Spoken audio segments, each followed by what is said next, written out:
Here for the whiskey. I'm here for the whiskey. Good evening, folks. Thanks for coming in. I hope you're all well.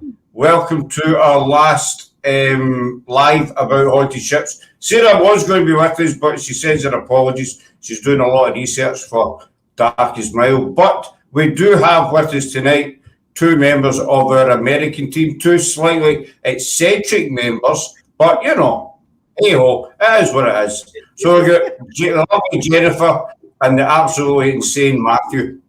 You know. The thing is, he doesn't even disagree.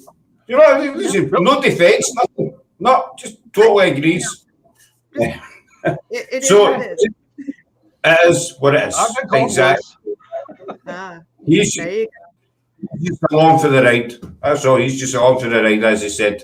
I forgot what I was saying. Tonight's the last day of our haunted ships. What's a haunted ship? I don't know what is haunted ships.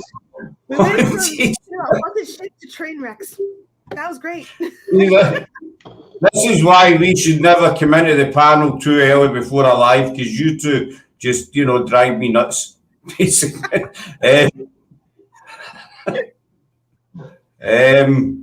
Aye. So we're doing the last live of haunted ships. Got it that time. But I'm not telling you which one it is. It's a surprise. So I'm not going to tell you. But we'll leave that to Jennifer or Matthew to tell you. So I'm going to shut up just now and let them tell you all about it. Carry on. All right. Thank you, Scott. Actually, this ship is one of my favorites. And wow, this is like derailed already.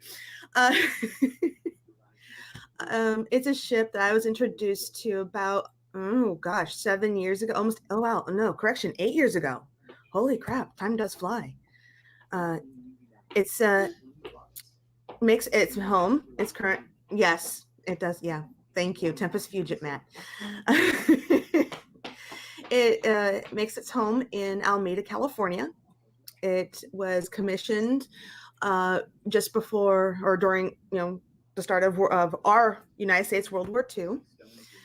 It was I want to say, I'm going to get this wrong, but I hope I'm right, the 8th name of this particular ship, because the first name was actually from the 1700s, so it's the long lineage and proud ship of its name.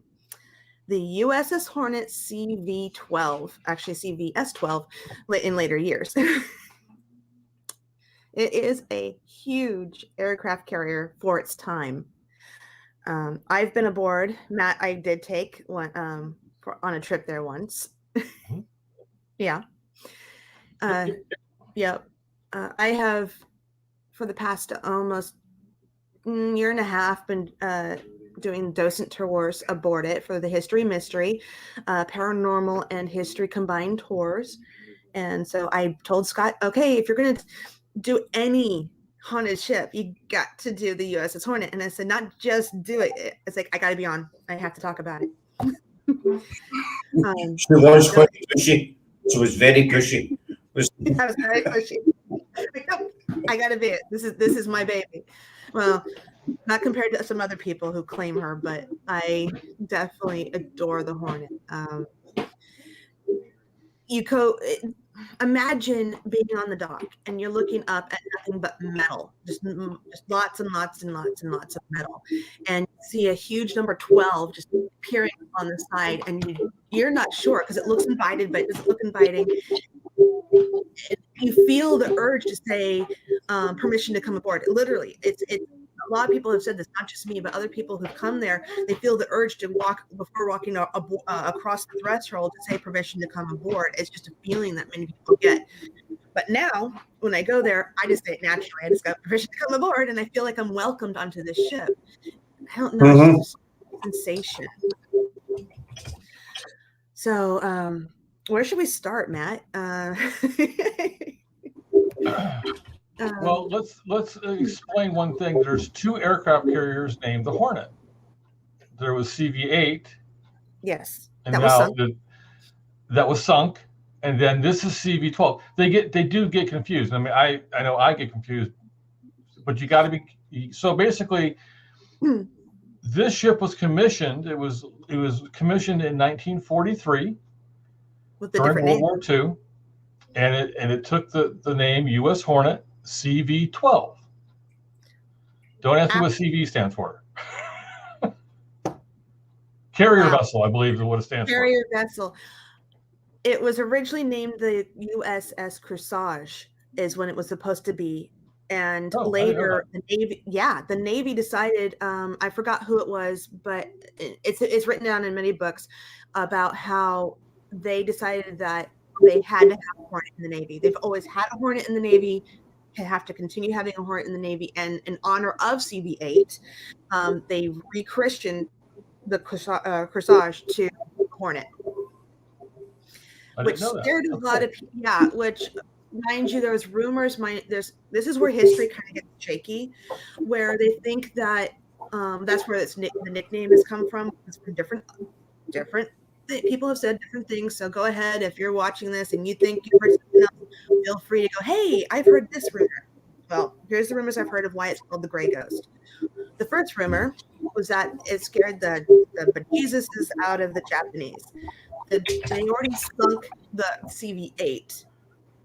And then when they hear the call sign, the CV-12, or not 12, but they hear the Hornet, they're like, wait a minute, we sunk that. Why is it here? Thinking it's a ghost ship. Right. Okay, that's number one.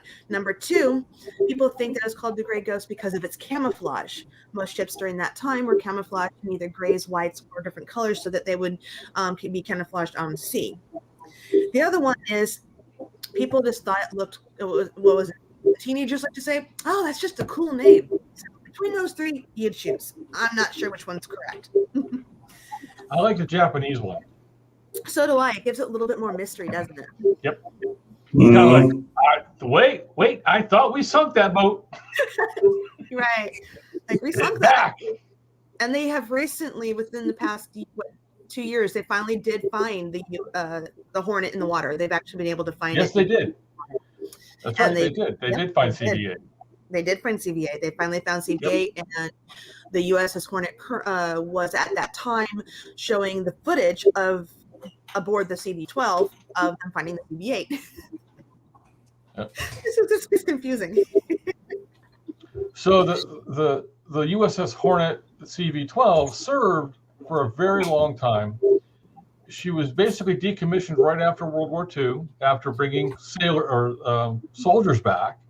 And then she Operation. Hold on. Oh crap. Operation. There is an operation for it. I just totally went out of my mind. I'm like, I know this. I should know this. It's Operation Magic Carpet. That's what it is. Aha. You found it before I did. He was Googling. Then she was brought back into service to serve during the Korean conflict or the Korean War. And then but before she served for the Korean War, she actually got retrofitted for jet-powered aircraft. She got. So that was the first major retrofit. She did that, yeah. She's also one of the first aircraft carriers to go from a straight to a curved deck. To an angled deck, yes. Curved, angle, whatever. Curved. Point is, it got switched. Point is, I do better with port and those things versus whether it's angled or curved. So then she served for Vietnam and the Apollo program, the Apollo space program here in the United States. For Apollo 11 and Apollo 12. Apollo 11, I think they were the closest ship at the time to actually go and retrieve them. That's what I was told. Gentleman aboard the Hornet, that's what he said, because he actually was working on the Hornet at the time when it was still in at sea. Why do I have a hard time believing that? That's what he said. They would have had that. This is just my opinion. My opinion, folks. NASA and the Navy would have had that figured out way in advance. Well, sure, they could have had it way in advance, but if there was any trajectory coming back from the falling into the water, anything could go wrong. Any trajectory can still go wrong. but what's really cool about the USS Hornet CV-12 is they have done a great job. They actually have, I believe, the helicopter that picked up the astronauts from Apollo. They really celebrate that on the ship itself. They do it. They have really cool. Every year except for last year. They have a splashdown day, and Buzz. So the ship is full. So the ship will be commissioned by the U.S. Navy in 1970, I do believe, 69 or 70. I don't remember. My brain's kind of fuzzy right now. So basically, the USS Hornet CV-12 has a long history in U.S. Navy forces, and fortunately for us and everybody across the world, CV-12 USS Hornet is sitting in the dock at Alameda, California, where you can go on a tour and learn all about her and learn a lot of things about the aircraft that the USS Hornet serviced and whatnot. That's true. And they do. There are docents there who have served in the Navy from Korea, Vietnam, actually served as docents aboard the ship. Some of them actually were aboard the Hornet when she was, in service. And they try to bring as much history, not just like from the Hornet, but they also pay homage to all the other fleets that were out there during the time. So they have different areas that are dedicated to different sister ships, as they call them, including the Enterprise. The Enterprise is celebrated on that ship as well. Yep. It's amazing, but again, there's so much to see. So we don't have a huge lot of time to talk about everything. So let's just talk about the key parts that are really cool about the ship. Right. I just wanted to give them some history. No, yeah, definitely. The history itself is interesting, considering that it went through a typhoon, crushed its front end, and they had to learn how to fly ships the opposite direction without the use of the catapult. Oh wow! They were six because they were out to sea. They had to do something, and they were still having missions. They still had to land. They still had to come in, and they figured it out. They figured out how to do it, and it did a lot of damage. That typhoon did a lot of damage. It literally it took this and it kind of just crushed it. Oh wow! Yeah, that's plate steel. Yeah. So let's talk about the haunted portion. The haunted portion of the USS Hornet, the CV-12. So which section shall we go to first? I say let's talk about the catapults. What they did to approximately 3 to 4 folks. Okay, the possibility of these. Now, mind you, these are only either set in rumor. Cannot only one can slightly be confirmed. The other two are can't completely be confirmed. Basically, what we're saying is because in the early days, in the prop engine days, the catapults had a real thick cable on it that helped, sling the aircraft off the carrier. Well, that cable would break, and it's supposedly this is rumor. There's no that it decapitated 1 to 3 sailors on the ship, and so it reportedly, again, this is rumor, no proof, that one of those individuals haunts the Hornet. That's Headless. I haven't seen that one, but I have gotten some really decent EVPs down in the catapult area. Mostly machines being back. Nothing works down there except for they have lights. That's it. The lights. So the machinery does not work. But I have EVPs that it sounds like someone is giving instructions. It's kind of hard to make out, but you hear the machines on, and it's like 10 o'clock at night. There's nothing's on, nothing works. It's just there as a museum, but this audio is picking up all this talking, like they're talking over each other. It's really loud. You can hear the machinery. It's just. It's like the path was coming back to life. It was really interesting to hear. And also being in the catapult area, I have problems being in there because I feel like I'm being shoved out of the way. That I'm interfering with them constantly doing their work still. So I'll be in there and I will like go in for a little bit because I'm guiding the tour, and then I'll go towards the exit, and I'm like, nope, you guys can go in there. I'm going to stand right here. I'm going to stand out here because apparently these ghosts don't want me in there. You're in the way. They're trying to get a mission done. I'm in the way. So let's see. Elizabeth is chatting. Yep. Yeah, right now they're not allowing any overnights. They'll be soon, hopefully. Again, they're really cool. It's a unique experience. You get to go, you get to dinner, you get to learn, you get to go from section to section, and then you get fed a little bit of breakfast in the morning. And because of your experience, if you stay there, they allow you to come back and do the day tour for free because you did the overnight. It's worth every penny. Right now, they just restarted the midnight, the 3-hour mystery tour. They just restarted that, but they're only doing them. They're only taking 25 people right now at any one given time. But anyway, I digress. The brig. Anyone got a loudspeaker on? No, I don't have a loudspeaker on, but I hear I've got earbuds in. No, sorry, Frankie, there's nobody here. And I've got nothing on. Well, that sounds bad that I've got nothing on. You know what I mean? I have got clothes on. I don't have any speakers on or anything. I don't know. It stopped. Nope, there it goes again. It's Scott. It's me? Why'd you always blame me for everything? Right, I'll mute myself. You're very welcome. I'll mute myself and see if it's me.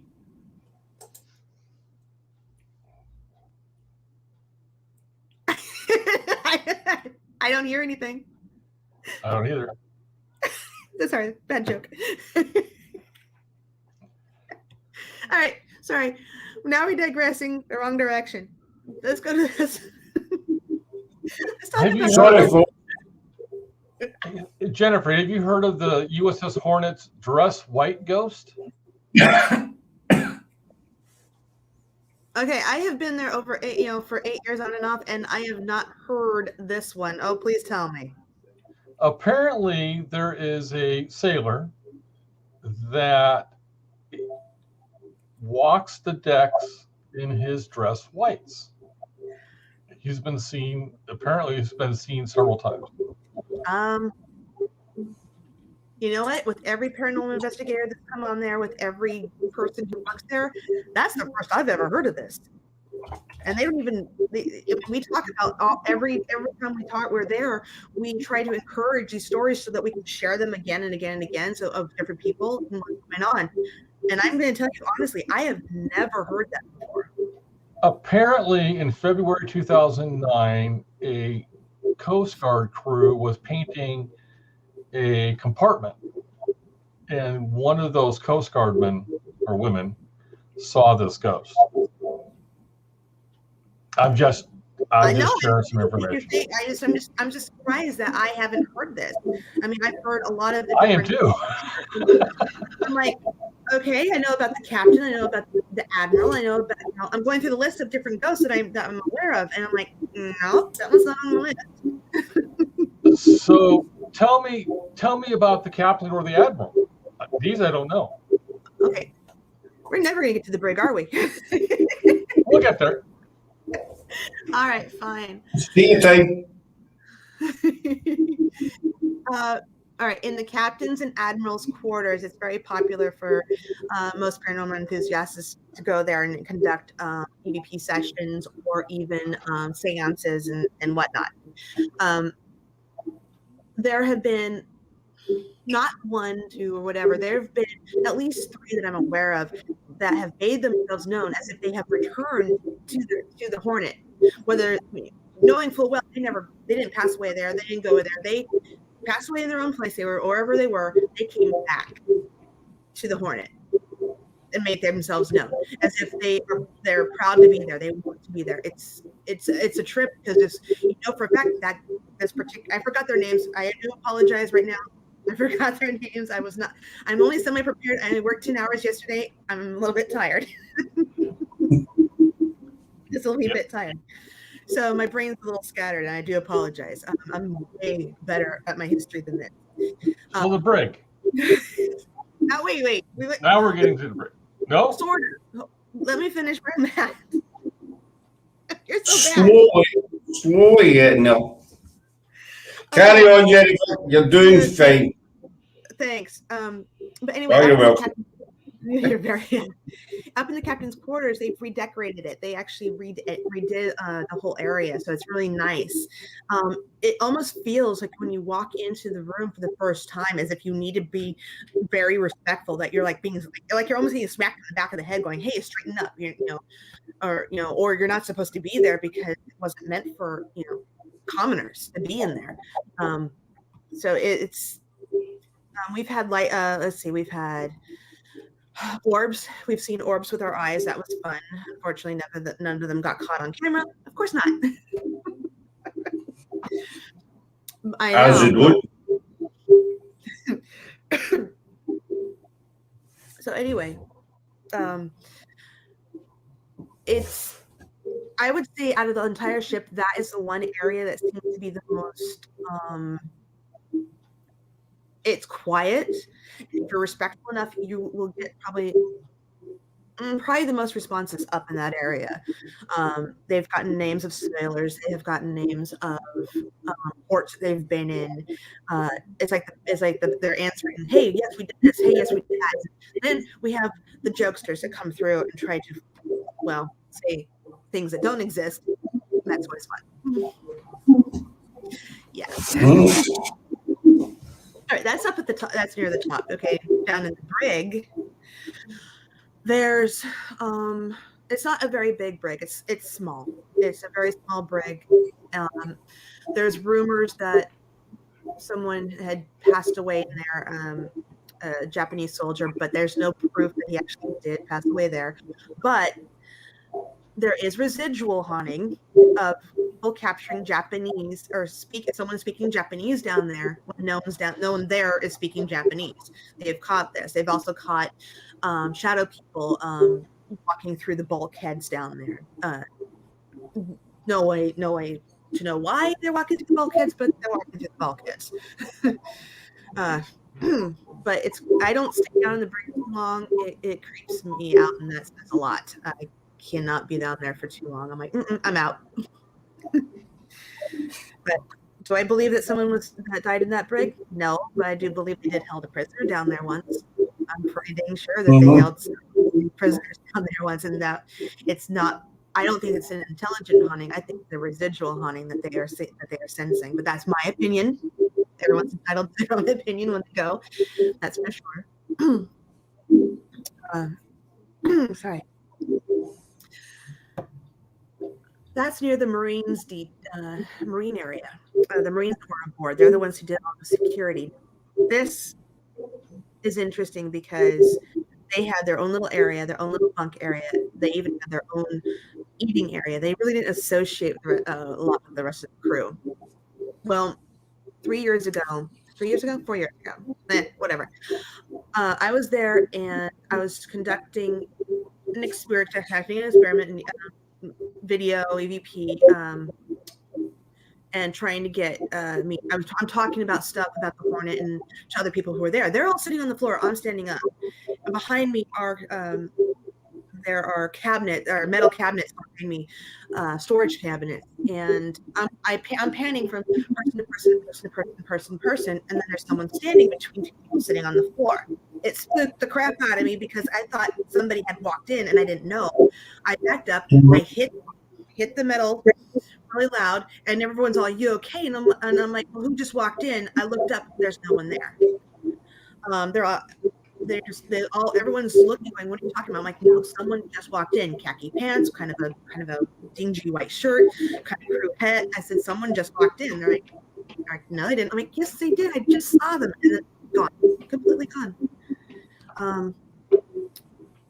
A friend of mine was sitting on a far bunk, and she was actually looking toward the door the whole time.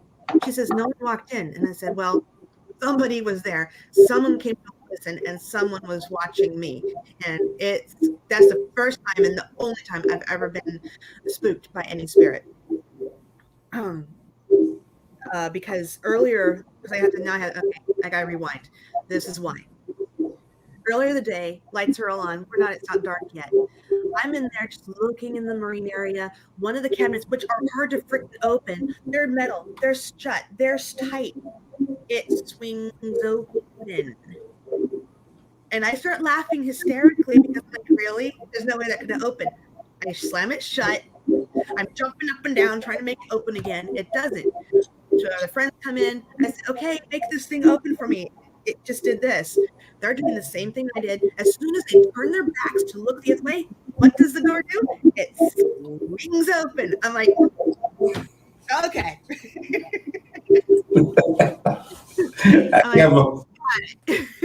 Make fun of Jennifer time. That's what that was. And then later that evening is when they had that full body apparition show up. I'm like, okay, I get your point. You're apparently wanting to get my attention for what reason? You still don't know. Oh boy. Is there anything, when you're on the ship, is there anything feels a negative energy or anything like that? Or does it feel, I get the impression, I might be wrong, I get the impression that the spirits there are all were men who were all kind of youngish, maybe between 18, 25 sort of thing, Yeah, the range of men are on the ship. There are also, I have, and other people have gotten EVPs from women when women didn't serve aboard the Hornet at any of those times, but they did and were there to greet their loved ones when they came back from the Magic Carpet Ride, and when the big press came back from the Apollo missions. Anyway, so the idea is that we have these women that are being caught in sick bay, engine room, wherever, and we have to wonder, they're not from the past, but are they from something else coming to visit the Hornet? Or I'm not sure where these women are coming from. I don't think anyone really has figured that out yet. But as far as negativity goes, the only place I ever felt negativity, but I guess it wasn't in a bad way, it's just, how do I explain this? It wasn't negativity. It was like I was being forced into feeling what they were feeling. And that was in sick bay. Mm-hmm. Sick bay. I agree. Sick bay has a unique feeling because both Jen and I are sensitives. I just find it because a lot of people don't know what we do. What our special powers. Sick bay has its own. Sick bay has its own feeling to it. The rest of the ship is neutral to basically positive. Some of the living quarters can be a little negative, but the sick bay is definitely, because so much went through there during the war years. So I'll let Jen. So it's like kind of one area, but two different feelings, if that makes sense. You've got the ship and then you get the sick bay. It's a big ship. I mean, it probably had a couple thousand people on it. Easily. Yeah, actually, what was it? I found this length. The Hornet was 890 feet long, compared to the Titanic, which was 882 long. Should that help you guys any? How big this thing was? Big. She is big. I had to look that one up. I'm like, okay. No, I would say probably 2,500 to 3,000 men served on that ship at any one time. It's a small city. Huge is a good word. Huge is a good word. It was a small city because they had several They had places they could buy stuff. They had different places they could eat. They had a special area. Their own post office. The Gedunk, they had the post office. They had the Gedunk where they could go and get, a snack or whatever. Yeah, they even had a basketball court. Yeah. Seriously? Yeah, they did. They put the basketball court. Actually, basketball was in one of the elevators area. They would use it when they were using the elevators to bring the planes from the hangar deck to the flight. They would actually play basketball there. The problem is they keep losing them off the side. They didn't go up. That's why it was in the elevator. It was contained. It was contained. Anyway, yeah, there's pictures actually on the corner of the men playing basketball. I mean, there's all these pictures of all the history. But sick bay, the pictures that they have, they don't have a lot of pictures that they show to the public about those who were in sick bay. They did have what they call a quiet room, or sort of not going to be recovered room. That's where they put the people that were either seriously injured and didn't think that they were going to survive. So people have claimed to be in that room and have felt that they were being burned, or they had been burned, and then they're very hot. And that's usually from people who have been burned by steam or whatever else from working. So people have, like myself, have been in the sick bay, and we feel like we've been placed in those positions, or they're pushing what they had happened to them onto us.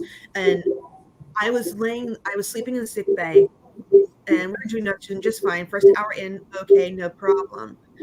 And another hour goes by, and I'm starting to I'm having a hard time breathing. I'm getting hot. I'm having a hard time breathing. I'm feeling sick, like nauseously sick. I sit up, get some water. I look around. Don't take this pun any seriously. Dead quiet, because it is dead quiet. The only other 4 people were sleeping down there with me, I think, for a second. They were all asleep. No one was awake, and I just couldn't be there. So I tried to go back to sleep, and then I felt something rattle my bed. I'm like, okay, that does it. So I got myself up. I went up to the hangar bay, and I felt so much better when I finally got up to the hangar bay. As soon as I got out of there, I get back. One of the other ladies that we were with, she all of a sudden, I'm looking at her, and it's really strange. She's asleep again, but she's got all her flashlights pointed at her. All these lights are just pointing at her, had pointed at her. And what the heck did I miss? So supposedly, in the further down the way, after I already left, after our other friend had left, where he was sleeping, she says she thought it was him getting up out of the bunk, and then when she realized that he wasn't there, and it was something else getting up, coming towards her, I'm not sure. She just decided to put all lights on top, lights. She just lit herself up with lights, and I'm like, okay. But that was her experience, and it was just really odd coming back down there, and that's all this light is now on her. I'm like, it must have been a scary thing for that to happen. I have other people who they've slept down there and haven't felt a thing. They slept like babies. They said, I don't know what you're talking about. I slept fine. I'm like, okay. There's rumors of other people. I mean, mind you, there's always going to be rumors. There's a story about a gentleman who's down there who supposedly died of a head injury, or had a head injury, and doesn't like people messing with the bunk that he was in. I haven't been privy to this, but I know other people who retell this tale, and they tell me what's happened. I'm like, okay. Apparently, I think he's called Mr. White or something. Anyway, he's angry and not very nice, not very pleasant. But I haven't encountered him. But yeah, I haven't slept down in sick bay since. I will walk down there. I'll go down there when the lights are on. I don't like being down there when the lights are off. Nope. I don't stay down there for long. I'll be Victorian. I go, okay. I focus on the people, and I'm like, all right. When they sound the whistle, we rotate and I get out of there quick. Mm-hmm. I was trying to say you must be sensitive compared to others. I would say so. There's a lot of things I guess I feel when I'm in places where a lot of people don't. I take the hint. If something is pushed against my chest, as in, hey, don't do that, don't go there, I'll go, I respect it, and I don't. I don't push the issue. And then I see other people do, and then you wonder why they end up getting scratched, hit, whatever. I'm like, no, you're warned and you didn't listen. I haven't known anyone to be injured by any of the spirits born the hornet, but one of the docents accidentally fell down one of the ladders and made a huge commotion. Later, the spirits or ghosts or whomever decided that they were going to repeat that sound and make everyone panic. People, they thought someone had actually fallen down the ladders again.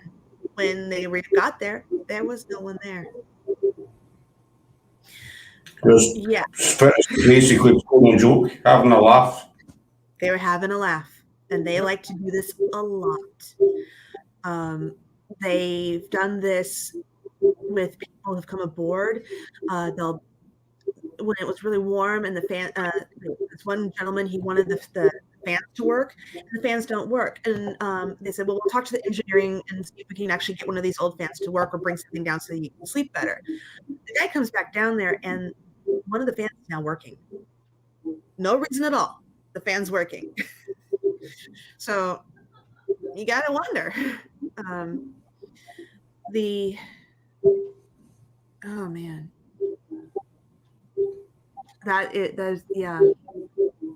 And sorry.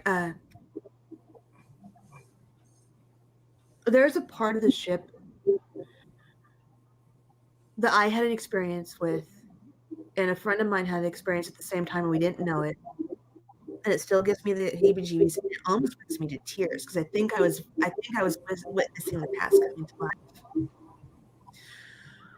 We were down on the second deck, one of the berthing areas they pay homage to the Enterprise, and all of a sudden, we were tired. I'm trying to lay down, and all of a sudden the lights come on for no reason. I look over, and there's people running one direction, and there's people running back the other. I mean, like hurrying, like and then all of a sudden the lights out. I'm like, what the flip? But here's what's weird. That bunking area was full of people from the tours. It was full of people. When I opened my eyes, there was no one in bunks. There was nobody in their bunks at all. Everyone was gone. I actually, for a flip moment, thought, did I oversleep? Did I miss the call?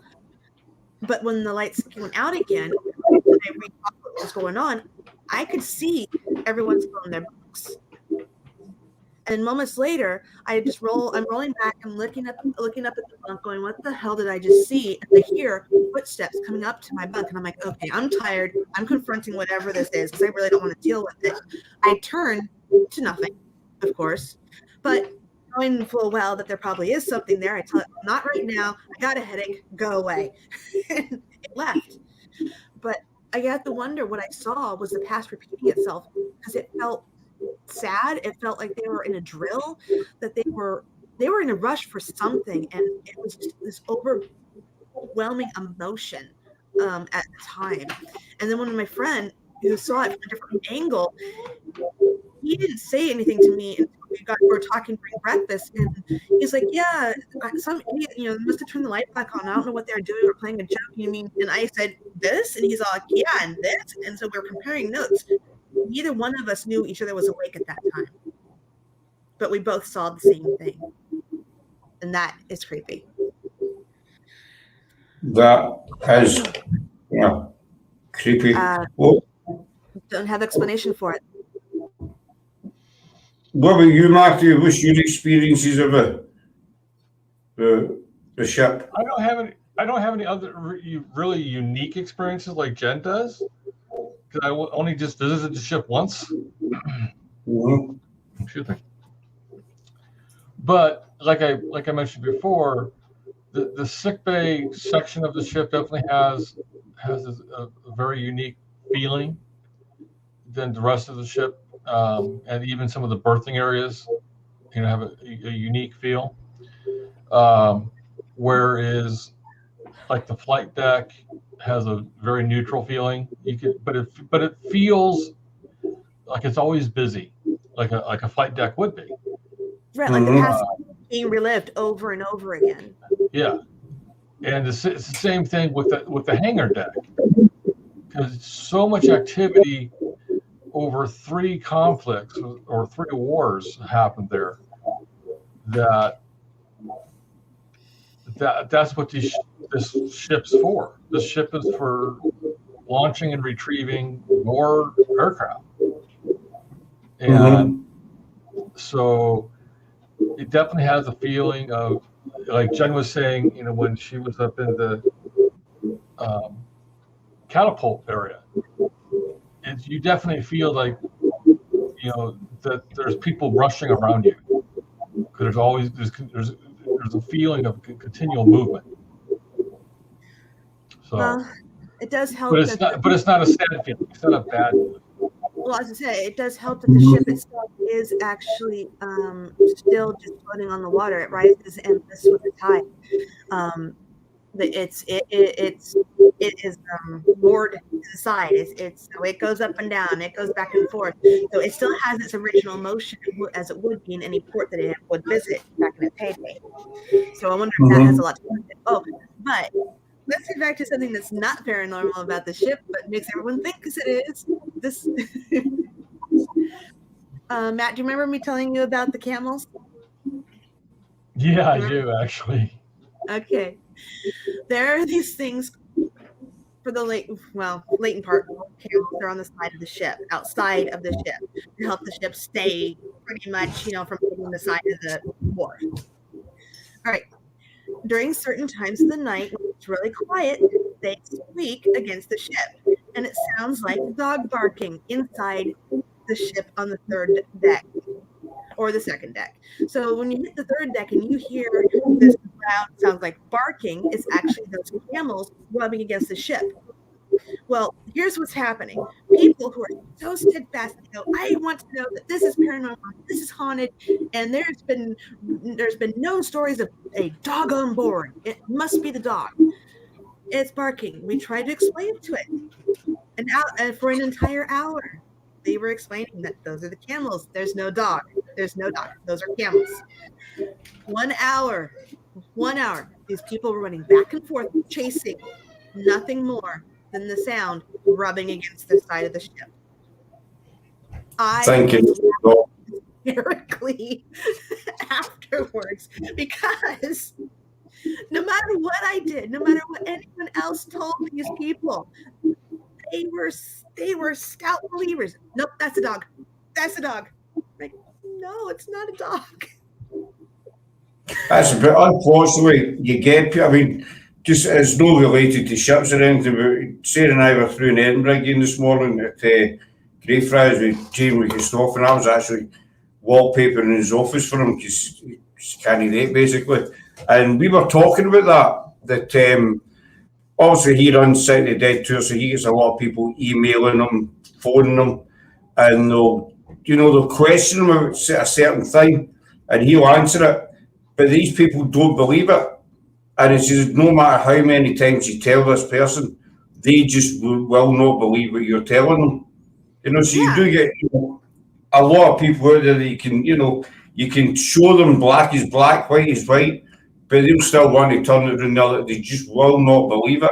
And it must be really, really frustrating, as well as annoying. But you talk about 2,000 or 3,000 people on the same ship for, I don't know, months, weeks, whatever, to where it's seen. So there would be a lot of energy, especially in times of war. And Mark, as you were saying, I've watched documentaries on aircraft carriers, and they're always busy, on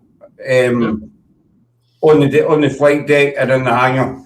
Obviously, because that's what they're for, So there would be a lot of energy, built up over, I don't know, whatever, so many years. Was there any history of any really any disasters on it, bad accidents, anything like that? Oh yeah. There is documentation. Actually, a book I own talks about them accidentally dropping one of the bombs that they're loading onto one of the planes, and it fell, and well, it caused damage to these, just below, I guess. If I start talking in military tones, no one's going to understand this. Okay, so we have the hangar bay, which is the main area, right? And then above that, you have another area. All right, in this area is right. It's like literally, here's the flight deck. Here's the little area here. Here's the hangar bay. There's not much between. So when that hit the flight deck, it took out the next part and down into the stairwell. Because of this, they decided to change where the ready rooms would be. Instead of the ready rooms being on the what they call the O2 level, or that area above the hangar bay, they changed a lot of the ready rooms for pilots down to the second level, and they actually included or put in an escalator so they can get to the planes quicker. Right.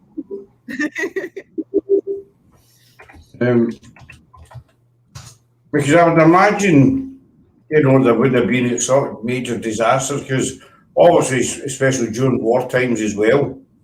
Yes.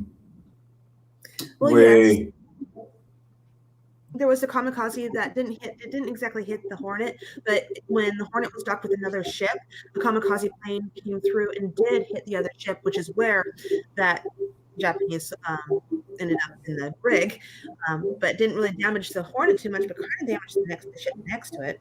And then I did say about the Typhoon, when it got hit by the Typhoon, it smashed the front end. Let's see what else. I would say that there's been some engineering accidents, not just in Catapult, but the steam gets released. It burns the skin. Mm-hmm. So there's been several of those. There have been several reports and documents of people in the past falling down ladders because they were in way too much of a hurry, or someone thought they were funny and put grease on the ladders, causing someone to fall. So, what about planes crashing? Not to my knowledge. I don't think they had any planes crash on the Hornet. The Hornet is pretty much unscathed when it comes to those kind of disasters. No plane crashes, not being hit by a bunch of artillery. The Hornet is a lucky ship. Extremely lucky. I was just going to say that because we were talking yesterday about the Marie Celeste and how it was, considered a cursed ship. So I was going to say, obviously, the Hornet wouldn't be considered as cursed. All the activity on it, you, Matthew, said it's no negative. I think, obviously, I've never been on it. We are planning, as we were talking the other day, come over next year, so I can take a dip in my pool, Matthew. I had to get that in, buddy. Okay. This right here is a replica of all of the honors the Hornet has received over the years. That is amazing. Okay, that's why people believe, actually, other paranormal investigators, other people, including we have priests and we have Buddhists, who do believe the Hornet is a safe haven for souls, a place to come and actually still be at peace, come visit, come be there. Mind you, if this is true or not, I don't know, but from certain EVPs that I can explain that shouldn't be there from time are there. Some people believe that because whether or not they served on the Hornet or not, they may have served on a sister ship during that time and then came to the Hornet anyway. It's being aboard that ship. Sometimes you just want to just sit there and just take a spot and just take it all in because it's just so much. except for the Fox. It does really sound peaceful. You know, as you say, the kind of place where other Navy spirits, you know, whoever related to the Navy or war, would seek kind of sanctuary. You know. Oh, that's a good question. I see that Elizabeth has. Oh, that's a good one too. Actually, near Tower Bridge was 35 years ago. Didn't like the feel of it. I know we missed the cat food because in Glasgow, well, many years ago, there was a ship on the Clyde, and we went on to it one time, and it was just a feeling you just didn't want to go on it. You just wanted to get straight back off as soon as you stepped on the deck. You just wanted, you know, I don't want to be here. So I know what you mean, Mr. Cat. Have you heard any ghost planes where you have stayed on board? Yes, I unfortunately do not have the EVPs that caught it, but everyone audibly heard this. We were in the wardroom, and it sounded like there was planes taking off in the deck above at like midnight. It sounded like engines firing up and then taking off. And someone said, "Oh no, that's just the airport nearby." And we're just like, we're like 2 decks down. We should not hear the airport at all. So I asked this is before I started becoming a docent. This is before I started doing major investigations on the ship. I asked the docent, I said, "Okay, you've been on aircraft carriers before. You've actually served aboard them during the time, not now, because obviously it's all quiet right now. When you were aboard and how noisy it was, would you be able to hear the plane taking off?" And he said, "Depends." So yes, if there's a whole bunch of them getting ready, sometimes it would be, you wouldn't always hear them, but sometimes you could hear them closer to the flight deck, not necessarily 2 floors down. He says you could definitely hear them from hangar base. Sometimes you could hear them from second deck. We heard this from second deck as if it was above us, literally above us. We had Cat in 2 nights ago. No, last night. No, 2 nights ago. And 2 nights ago. I'm losing track of days, I'm telling you. See, now I might get these names wrong, folks. So you know, Jennifer, Matthew, don't shoot down my Scottish. She was talking about the USS Colossus. Is that right? She was talking about, I'm sure it's a Colossus. Colossus? That sounds familiar. Sorry, my brain took a dive. Sorry. I'm sure it was. I'll probably get the name wrong, not me, but I'm positive it was Colossus. You're talking about on the east coast, right? Yeah, that's over the East Coast. Okay. The East Coast. I know the Constitution is over there. I know that. Crap. She was talking about the Constitution as well. I'm sure it was Colossus. Yeah, the Constitution I've been on, but I haven't been on since I was like in 8th grade. Not that long ago. It was long ago. That was 1990. Well, I wasn't that long ago. 20. You know, we're not talking about age. We'll put age to the side. You know, keep that to yourself. I'm sure it was Colossus. I'll need to check back. But what I was going to say was, there was, you know, Kat was saying that we use they all seem to be quite similar. You know, atmosphere and you know, the lack of negativity on all these, you know, ships. What do you think about that? Do you think it's quite a common atmosphere aboard naval ships? Because, you know, that's 2 or 3 that I've heard it's all kind of like the same. Probably because the Queen Mary is not, well, it was a medical ship, whatever, and it was like every kind of ship it was, but not being a complete naval ship, it's a different feel when you go on the Queen Mary versus this aircraft carrier or the Constitution. Constitution. Thank you. And I'm Scottish, and I know that. Carry on. Okay. But anyway, it is a different feeling when you go to different ships. I think if you have similar, I guess where am I looking? I would say that because of their combined history that they both serve in those capacities, perhaps that is why there's that feeling, that similar feeling. That would be kind of neat to actually explore if I had the money to do it. That'd be awesome. I mean, the Queen Mary, that's got some stories behind it, as we were saying just before we came on. I know that's reported to be really, really active. Down in the swimming pool area, etc., is meant to be really active as well. No, it reports of splashing noises and stuff down there. Is that right? Sometimes, but not as common. With the Hornet, it's not as common. I mean, you get that with the Queen Mary, the Balclutha, some other ones. More, I would say, more the wooden ones. I would get more of the splashing noises, but not with the aircraft carrier. You would think maybe there'd be some splashing noises, but not that I'm been aware of. Not that I've been told. Doesn't mean that they're not there. I just haven't been privy to them. But you never know.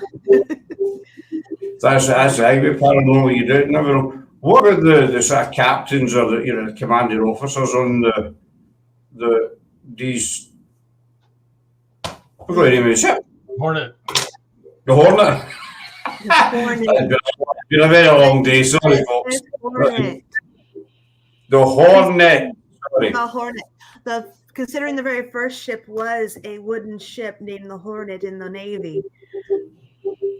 And there is a room. They actually have a room dedicated on the Hornet, or the USS Hornet CB-12, dedicated to all its past ships with the name.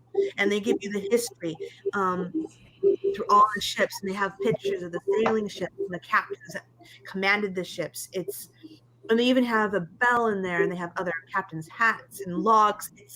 It's just overwhelming, all this history in one room. But yeah. I can't believe I forgot the name of the ship. All right. Yeah. Not to worry, my bad. I'm Scottish. I say. I'm Scottish. I don't have any excuse. But a lot of these ships you hear, people always report seeing the ghost of the captain. I don't know what it is, but dozens and dozens, and it's always the captain. It's never a cook or whatever. It's always the captain. You see. Well, not on the Hornet. Obviously, I saw an enlisted Marine, I saw that. I've seen. I guess enlisted running back and forth. I've seen other stuff burn up. I've felt things burn up behind me.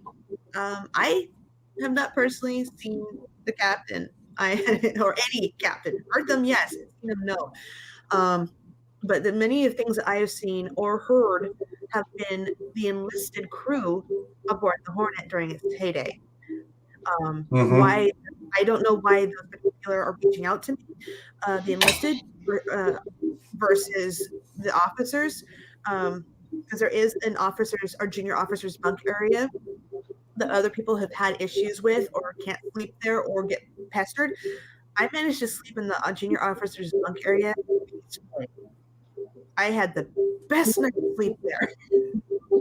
No one Misty Cat's got a question. Is it not lucky to name ships the same like the Hornet? No, it wasn't considered unlucky because considering the. No, I think they're considering it. They consider it an honor. Yeah, it is. Especially if the previous ship served honorably. Right, the first ship. I can't think. I have to look it up. Well, it's like the Enterprise, and I'm not talking about Star Trek fame. I know, because it's Enterprise is all everywhere. Because we had 1 or 2 ships named Enterprise, and then we also had the shuttle That was named Enterprise. So it's usually an honor. Usually it's an honor. With the Hornet, since there was 6 of them named the Hornet up to a certain year, and then they were going to not use the name anymore, and then they decided at the CB-12, we're going to rename it Corsage to the Hornet, because they always had a Hornet. I mean, literally, they have a quote from I forget. Boy, I am so unprepared. There's a quote from an officer. God, all right. Anyway, saying that there always will be a Hornet, which is funny because after this Hornet, there's no more Hornets. Well, part of the reason, and this is more modern history, all of the United States aircraft carriers were named after presidents. Eisenhower.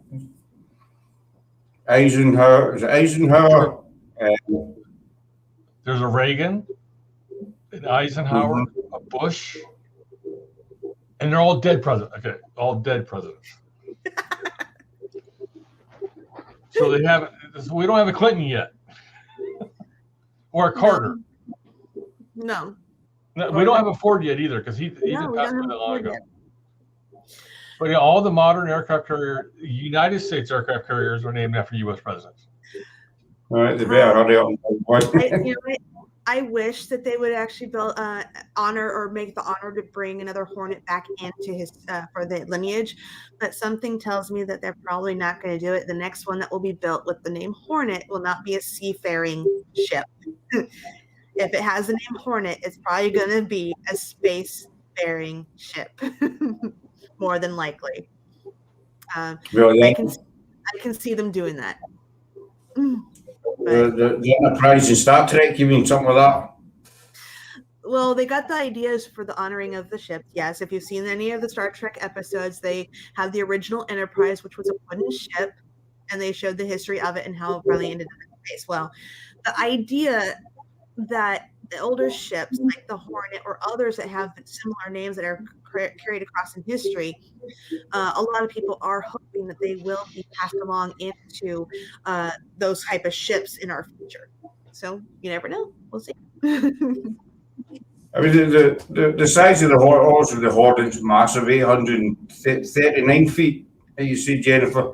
What's the biggest one in service?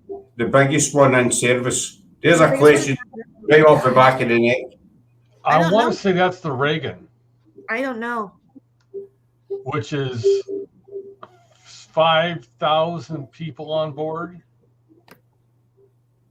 or more. I think it's 5,500 people. Totally unrelated. I just like to be nosy. I'm sure the Reagan or that class of nuclear carrier is probably well over 1,000 feet. Well over. Probably 1,200 feet or so. It's always amazed me how these things stay afloat. Considering what the Hornet went through, so am I. So it's fair share of damage and etc. There's Frankie saying he was named because I was born the 4th of July after the famous President Benjamin Franklin. He wasn't a president, but Franklin not a president. Benjamin Franklin was not a president. No. Founding father, yes. Founding father. See, I thought he was a president as well. Oh, here we go. I found it. Here we go. Here's the damage. Oh, wow. And what caused that again? Typhoon. What? A summer typhoon. Yeah, So it's just basically dead? Is this somebody's Yep. just came out and just, you know, Mother Nature That's struck amazing. and said no. and but it obviously managed to stay afloat with that. It was a case of just managed to stay afloat. It stayed afloat. If As I well, said, obviously managed to, what am I talking about? It did manage to because it's still afloat. It's still. Oh, it's, no, the Hornet is amazing. It's definitely one of the most haunted ships I've been on. Mhm. I've never been disappointed. Some people are, I guess you say, disappointed. Probably they're expecting too much. If you ever get a chance to visit the USS Hornet in Alameda, go on to love the history. Go on to see the ship. Do not have expectations. That will bring a better experience. mm-hmm. Let's see, Mr. Yeah, that's give me the lilies right open on deck, and I'm always scared people will fall in or the planes won't land properly. Much respect. You know, what much I've thought about that as well. Sometimes, you know, not so much people falling in. I dare say that has been over the years, you know, but the planes know.